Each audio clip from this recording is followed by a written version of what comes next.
Noong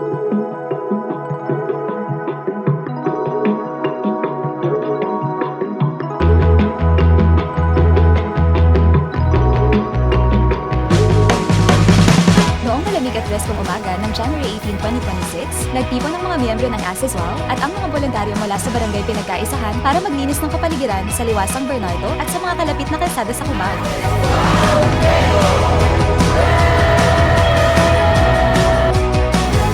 Hawak-hawak ang mga kagamitang panlinis at mga sako at nang may maaaliwalas na ngiti, ang 83 kalahok ay bumuo ng mga pangkat at masayang naglinis. Masipag na pinupulot ang mga basurang nakatago kung saan-saan para maging mas kaaya-aya ang kapaligiran.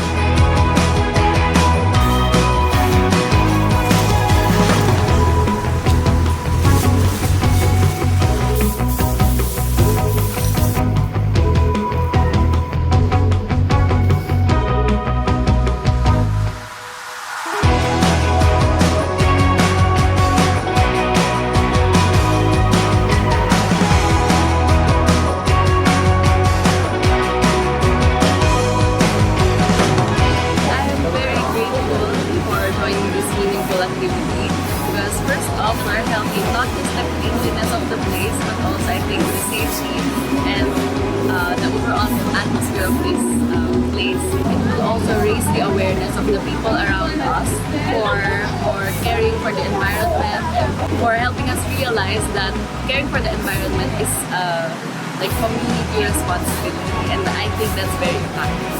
After this cleanup drive, I feel very inspired to join again and to do this kind of activity again in different communities. This activity might be small or yearly or monthly, but this is a huge step for everyone.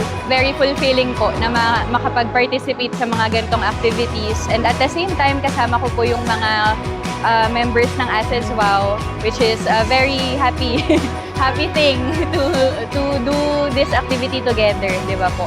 Na nakakatulong po tayo sa environment at masaya at magkakasama po tayo na gumagawa ng mabuti.